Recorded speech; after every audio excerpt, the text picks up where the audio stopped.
함께 인사 나누겠습니다. 오늘은 참으로 좋은 날입니다. 우리 모두에게 좋은 일이 일어납니다.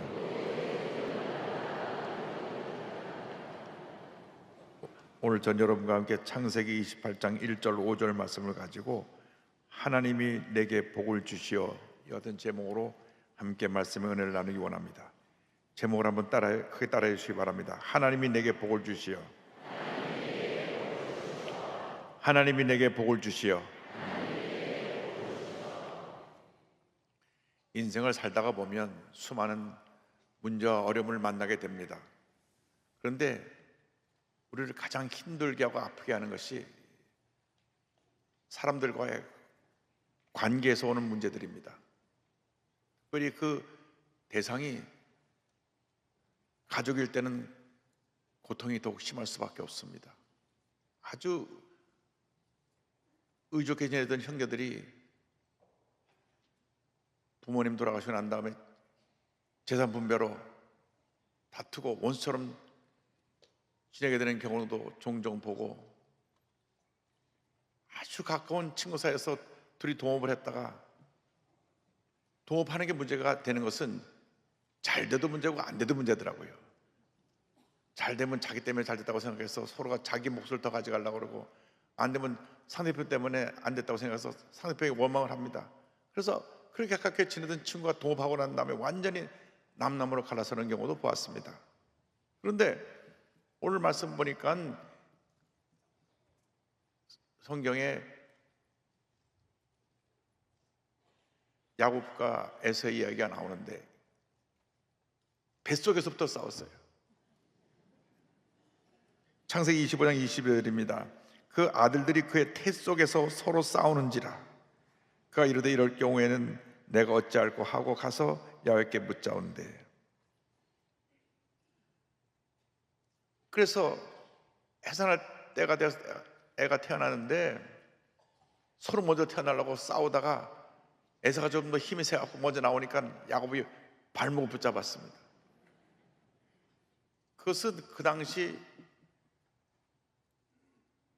이스라엘의 하나님의 축복을, 장자권의 축복을 해서 먼저 태어나는 아들에게 주는 그 복이 있는데, 그 복을 받으려고 애들이 뱃속에서부터 싸운 것입니다. 그래서 야곱은 늘 자기가 먼저 태어나지 못한 것을 속상해하면서 어떻게 하면 내가 장자권의 축복을 받을까, 늘 거기에 대한 관심이 있었습니다. 그런데 아버지 이삭이 나이가 들고 눈이 침침해서 앞을 잘 보지 못하게 되어서 내가 죽기 전에 장자권의 축복을 할 테니까 큰아들 에서를 불러서 너 나에게 기도받을 준비를 해라. 그러니까 에서는 사냥꾼이라 나가서 아버지에게 드릴 별미를 만들려고 사냥하라고 나갔습니다. 그 얘기를 옆에서 들었던 어머니 리브가는 또 둘째 아들 편이라 빨리 요리를 부엌에서 만들어가지고 너 이거 가지고 아버지께 들어가라. 아버지가 내가 동생 거를 알아보면 어떡합니까? 앞을 못 보시니까 형옷도 입고 들어가서 그리고 가서 기도 받아라. 그래서 이 동생이 형옷도 입고 들어가서 기도를 받는데 동생 목소리가 자꾸 묻습니다. 네가 큰아들 맞냐? 네, 맞습니다. 기도를 받았어요.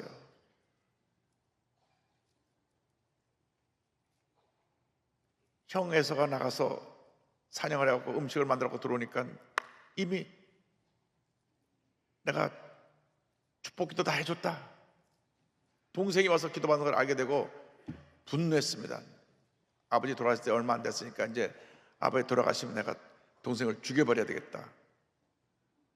형제간에 미움이 생겨나고 분노가 생겨나서 죽이고 싶도록 그런 마음에 분노가 생겨난 것입니다.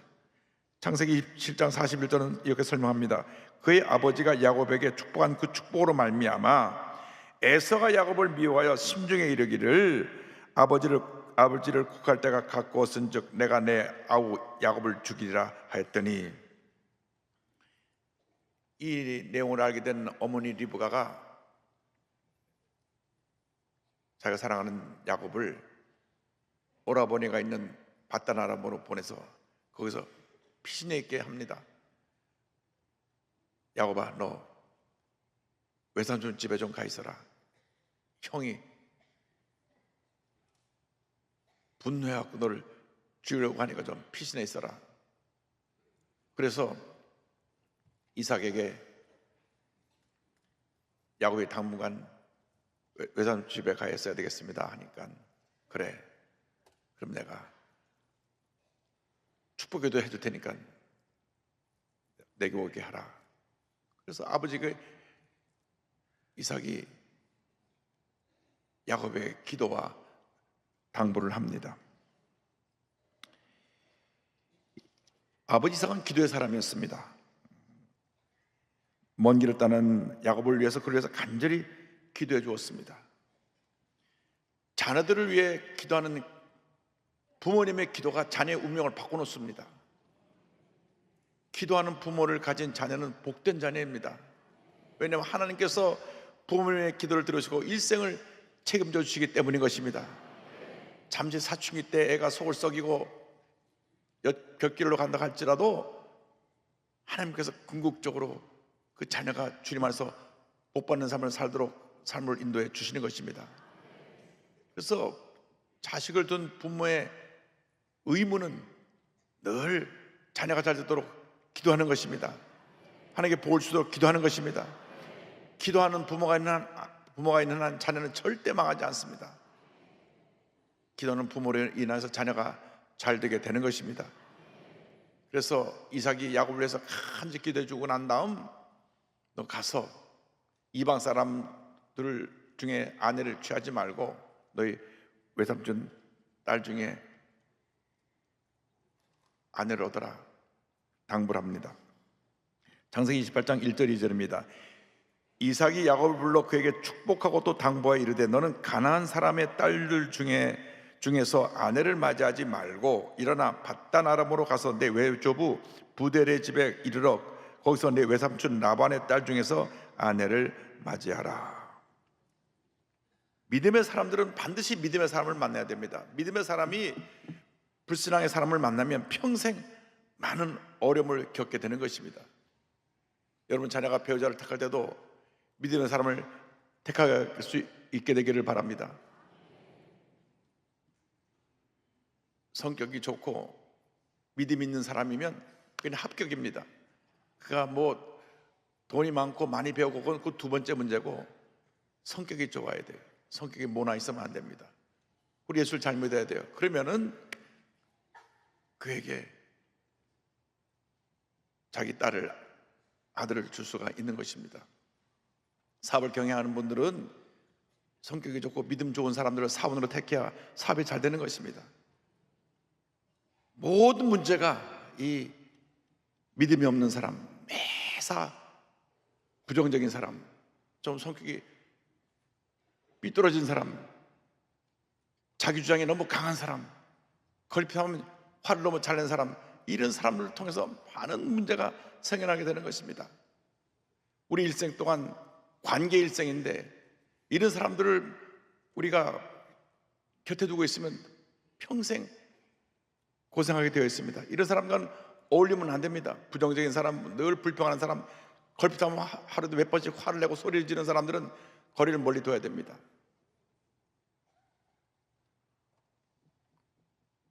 결국 그런 사람과 가까이서 남는 것은 상처밖에 없습니다. 믿음의 사람들, 성품이 좋은 사람들과 가까이 지내시고, 그리고 이러한 좋은 만남과 관계를 통해서 여러분의 삶이 주님의 은혜로 더 풍성해지기를 바랍니다. 여러분 모두가 하나님께 영광 돌리고 사람 옆에는 존경받는 사람, 덕 있는 사람, 온유한 사람들이 되기를 바랍니다. 나가서 우리가 기억해야 될 것은 이삭이 야곱을 축복하면서 하나님께서 내게 복을 주시겠다, 복 주시는 하나님에 대해서 말씀하셨습니다. 28장 3절입니다. 전능하신 하나님이 내게 복을 주시어 내가 생육하고 번성하게 하여 내가 여러 민족을 이루게 하시고. 우리가 믿고 섬기는 하나님은 참으로 좋으신 하나님이신 것입니다. 우리에게 복 주시는 하나님이신 것입니다. 이렇게 기도했습니다. 전능하신 하나님이 내게 복을 주시어. 우리가 믿고 섬기는 하나님은 전능하신 하나님이십니다. 하나님 앞에 불가능이 없습니다. 전능하신 하나님이 우리에게 복을 주시면 그 누구도 그 복을 가로막을 수가 없는 것입니다. 전능하신 하나님께서 아브라함이 99세 때 나타나셔서 이와 같이 말씀하셨습니다. 창세기 17장 1절 2절입니다. 아브라함이 99세 때에 야훼께서 아브라함에게 나타나서 그에게 이르시되 나는 전능한 하나님이라. 너는 내 앞에서 행하여 완전하라. 내가 내 언약을 나와 너 사이에 두어 너를 크게 번성하게 하리라 하시니, 하나님이 인정하시고 하나님의 복을 주시면 그 일생이 하나님 앞에서 복받은 인생이 되는 것입니다. 하나님께 인정받고 복받은 인생이 되기를 바랍니다. 늘 주님 앞에서 주님을 기쁘시게 하는, 주님께 인정받는 하나님의 사람이 되어서 하나님 앞에 인정받고 축복받는 삶을 살아가는 우리 모두가 되어야 합니다. 그래서 우리는 늘 고백해야 됩니다. 나는 복받은 인생입니다. 나는 복받은 인생입니다. 여러분 고백하시기 바랍니다. 나는 복받은 인생입니다. 여러분 예수님을 잘 믿으면 우리는 복받은 인생이 되는 것입니다. 그리고 이삭이 야곱을 축복하면서 그 다음에 기도 내용은 뭐냐면 가서 생육하고 번성해라. 생육하고 번성하는 것은 천지를 창조하실 때 하나님께서 우리 인류에게 내리신 복입니다. 창세기 1장 28절입니다. 하나님이 그들에게 복을 주시며 하나님이 그들에게 이르시되 생육하고 번성하여 땅에 충만하라. 땅을 정복하라. 바다의 물고기와 하늘의 새와 땅에 움직이는 모든 생물을 다스리라 하시니라. 믿는 사람들이 생육하고 번성하고 잘 돼야 되는 것입니다. 저출산은 우리 민족의 재앙입니다. 자녀들이 결혼해서 자녀를 많이 낳아야 합니다. 그래야 교회가 부흥하고 이 나라가 부강한 나라가 되는 것입니다. 우리 대한민국이 전 세계에 존재하는 국가 가운데 가장 아이를 낳지 않는 나라가 되었습니다.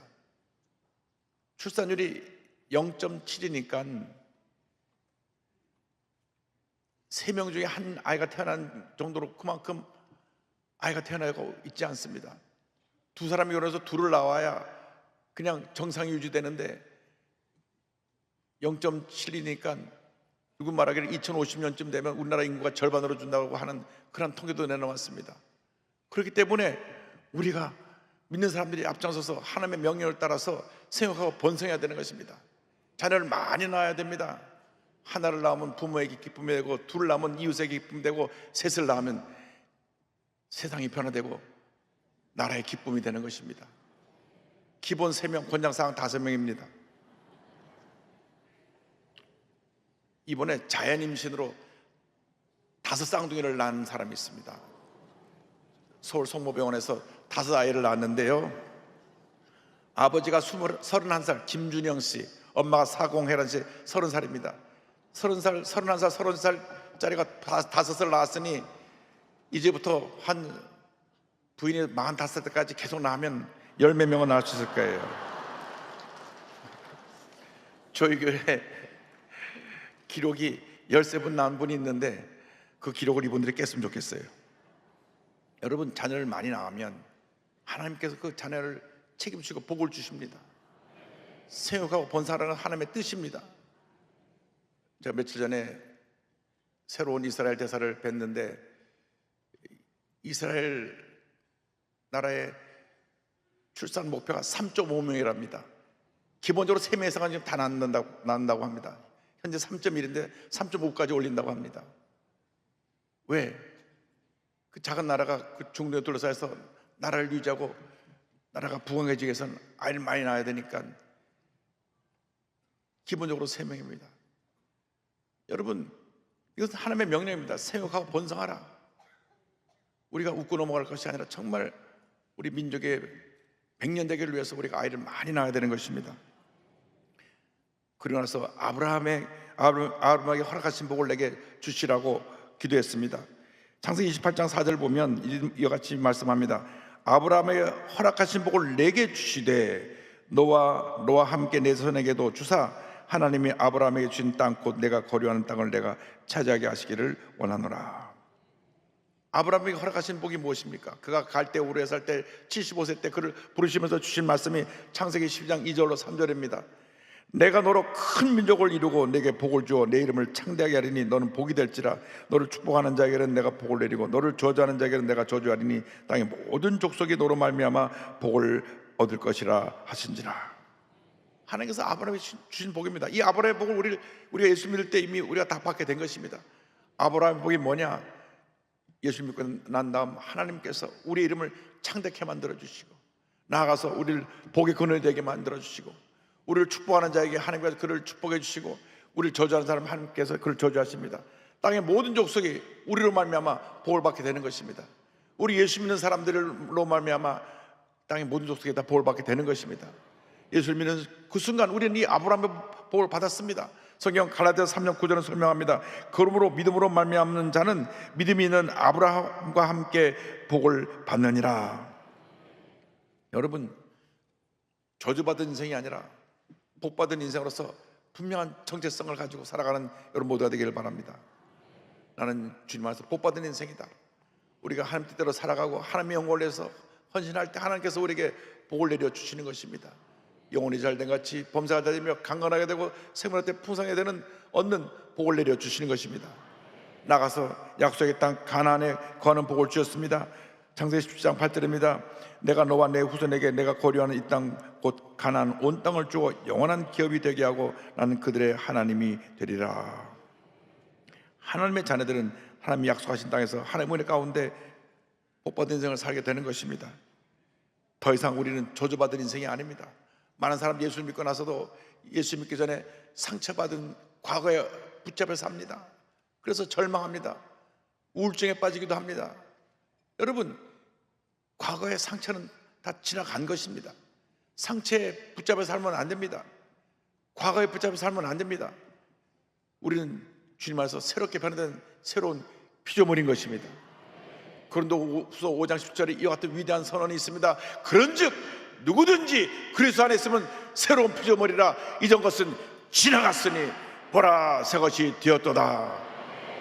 이전은 지나간 것입니다. 과거에 여러분이 어떠한 문제가 있었든지, 어떠한 실패의 경험이 있었든지, 사업이 망했던 경험이 있었든지 그것이 문제가 아닙니다. 지나간 것입니다.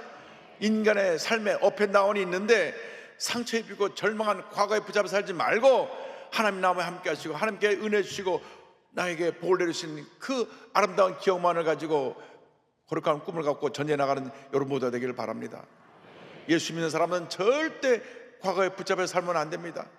여러분, 우리에게 주신 축복의 미래가 우리를 기다리고 있는 것입니다.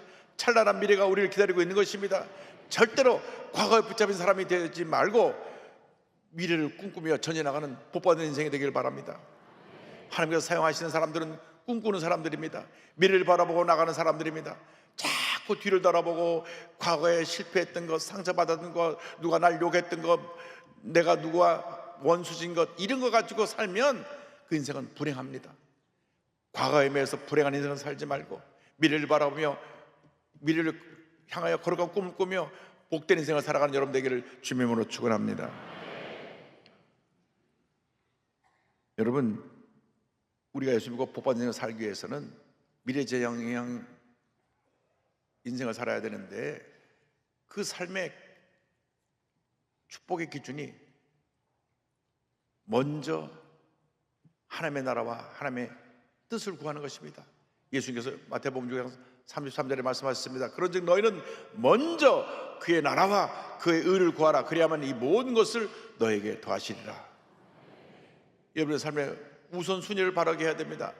여러분의 생각, 여러분의 삶이 앞서가면 안 됩니다. 하나님의 나라, 하나님의 뜻이 앞서가면 하나님께서 이 모든 것을 우리에게 더하여 주실 것입니다. 순서를 바꾸면 될 것도 안 되고 우리 문제 속에 갇히게 되는 것입니다. 먼저 그의 나라와 그의 의를 구하여 복받은 인생을 살아가는 여러분 모두 되기를 주님으로 축원합니다. 그럼 여러분의 앞으로의 삶이 하나님의 은혜가 넘쳐나는 복받은 삶이 될 것입니다. 하나님 뜻대로 살아가기만 하면 하나님께서 우리의 삶을 하나님의 가장 기뻐하시는 길로 인도해 주시는 것입니다. 한때 주먹을 쓰며 깡패로서 거친 삶을 살다가 하나님의 부름을 받아서 위대한 부흥사가 된 김익두 목사님이 계십니다. 이분은 주먹을 쓸 때 안악산 호랑이라고 불렸던 그러한 깡패로 살았던 분인데 예수 믿고 운명이 바뀌어져서 복받은 생을 살았고 한국 기독교 역사에 길이 남는 귀한 목사님으로 이름이 남겨지게 되었습니다. 한국의 무디 목사라고 불려지는 이 목사님은 1874년 황해도 안악군의 한 마을에서 태어납니다. 유학자 집안의 외동아들로 태어나서 부모님이 아들이 공부를 잘해서 과거에 급제해서 공무원이 되기를 원했습니다. 그래서 서당에 가서 열심히 공부해갖고 6년을 공부해갖고 과거 시험을 봤는데 그만 떨어졌어요. 아들에게 큰 기대를 걸었던 아버님이 충격을 받고 얼마 있지 않아서 아버님이 세상을 떠나십니다. 그렇게 자기를 사랑하고 자기가 잘 되기만을 위해서 모든 꿈과 소원을 자기에게 두고 있었던 아버님이 돌아가시자 큰 충격을 받았습니다. 결혼해서 사업에 손을 냈는데 가까운 친구에게 돈을 맡겼다가 사기를 당해서 재산을 다 날려버렸습니다. 아버님 돌아가셨죠. 전 재산 다 잃어버렸죠. 그래서 그가 그때부터 밤낮 술을 마시기 시작했습니다. 술을 마시고 나서 생을 한탄하면서 사람들에게 주먹을 휘두르기 시작했습니다. 한번 시장에 가면은 이 저들의 좌판을 들러 엎고 주먹을 휘두르면서 필요한 거 다 빼앗아 갔습니다. 그래서 김육도가 나타난다 그러면 상인들이 다 중요한 건 뒤로 감추려고 숨어 있었습니다. 걸리기만 하면 두들겨 맞았으니까. 그래서 이 김육도 깡패를 붙들어 떨면서 어느 때는 너무 행포가 심할 땐 경찰을 부르면 경찰까지 두들겨 팼습니다. 그래서 이 김육도는 모두에게 회피인물이 됐습니다. 근데 어느 날 시장에 나가서 행패를 부리고 있는데 웬 서양 여자가 한국말로 당신 예수 믿어야 됩니다 하고 전도를 줍니다. 그러니까 아니 예수가 내게 밥 먹여줘 그러면서 전도를 확 꾸겨가지고 버리려다가 집어넣고 가져갔는데 또 어느 기록을 보면 코를 풀라 그러니까 전도지로 코를 풀면 당연히 코가 썩는다 그래가지고 그걸 버리지 못하고 주머니에 가져왔다는 그런 기록도 있습니다. 약간 기록이 몇 가지가 옛날 기록이니까 다른데, 근데 집에 가서 그거 펴보니까 풀은 마르고 시들지만 하는 말씀은 세세토록 영원하다 그런 말씀을 보면서 마음에 찔림이 왔습니다. 매일같이 술 먹고 방탕한 삶을 살던 그가 전도지를 읽는 순간 마음의 문이 열렸습니다. 여러분, 그래서 여러분 주위에 믿지 않은 사람들에게 예수를 전해야 돼요. 성령께서 감동하면 위대한 역사가 나타나게 되는 것입니다. 그래서 그가 그 당시 황해도 일대를 다니며 복음을 전하던 수알런 선교사님 예배 드리는 곳에 가서 설교 듣다가 막 성령 은혜에 면서 눈물 콧물 쏟으면서 통곡하면서 내가 죄인입니다, 내가 죄인입니다, 내가 죄인입니다. 그래서 이 수알론 선교사님을 통해서 세례를 받는데, 세례를 받을 때까지 신약 성경을 100독을 했답니다. 100독.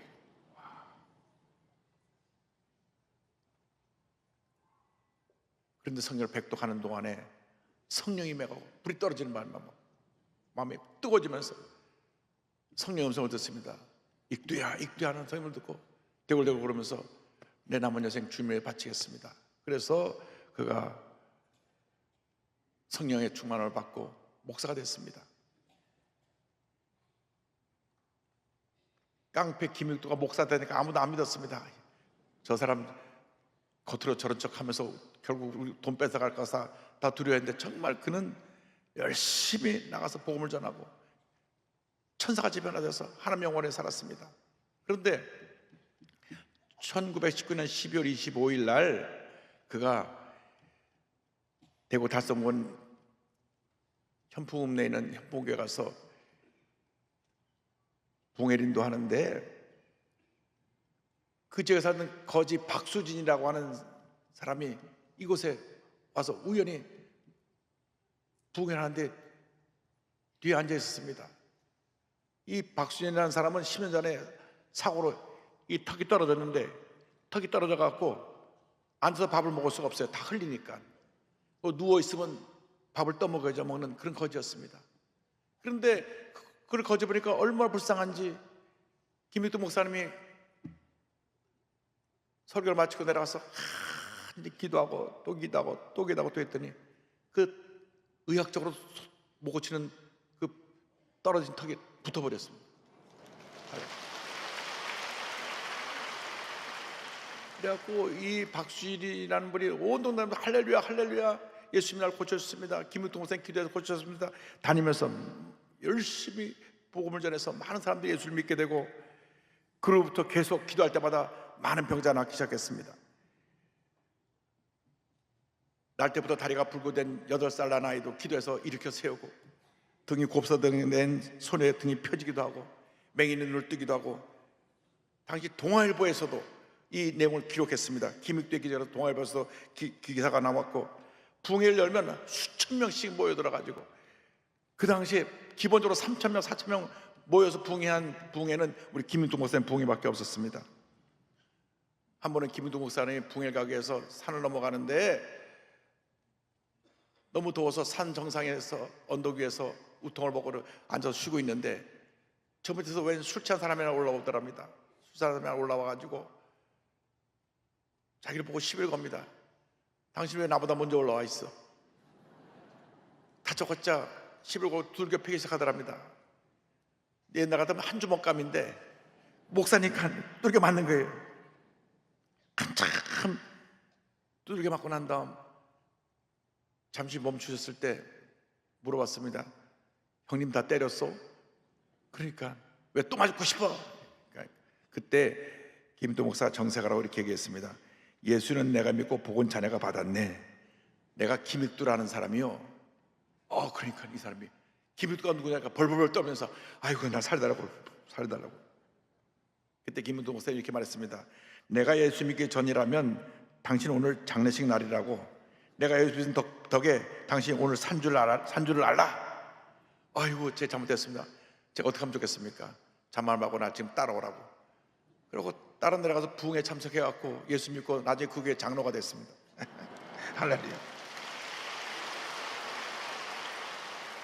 일생 살아가는 동안 150여 교회 교회를 세우고 설교수가 28,000번, 결신자가 28만 명, 그가 기도해서 병 고침받은 사람이 10,000명이 넘고, 목사 된 분 중에 200여 명 가운데 그 유명한 이성복 목사님, 주기철 목사님, 김재준 목사님, 우리 한국교회 위대한 발전을 남긴 분들이 다 이 목사님의 부흥회를 통해서 은혜 받고 목사님 된 분들입니다.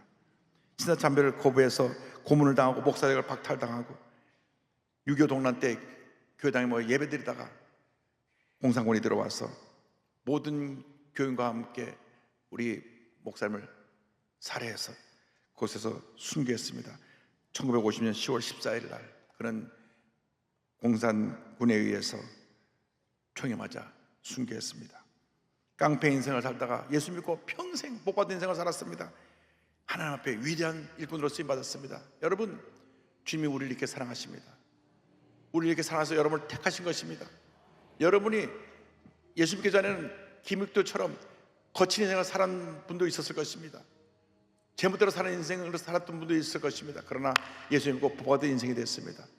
하나님 여러분을 사랑하십니다. 여러분 통해서 위대한 일을 이루기를 원하시는 것입니다. 마음의 문을 열고 여러분 마음 가운데 오직 주님만이 나의 구주가 되시고 한평생 하나님 영광에 서겠다고 결심하는 여러분 모두가 되기를 주님의 이름으로 축원합니다. 기도하겠습니다. 사랑과 은혜와 자비가 무한하신 하나님 아버지, 주님의 사랑은 변함이 없습니다. 우리가 한때 김익두 목사님처럼 깡패 같은 인생을 살았지만, 내 뜻과 내 것대로 살았지만 주님이 우리를 사랑해 주셔서 하나님 자녀가 되어 복된 인생이 되었습니다. 이제 우리가 복된 인생으로 하나님의 뜻을 따라 살아가는 하나님 자녀를 다 되게 하여 주시고, 다시는 뒤를 돌아보고 과거에 붙잡혀서 절망하며 상처 속에 살아간 사람 한 사람도 없도록 우리 일생을 인도하여 주시옵소서. 예수님의 이름으로 기도 올리옵나이다. 아멘.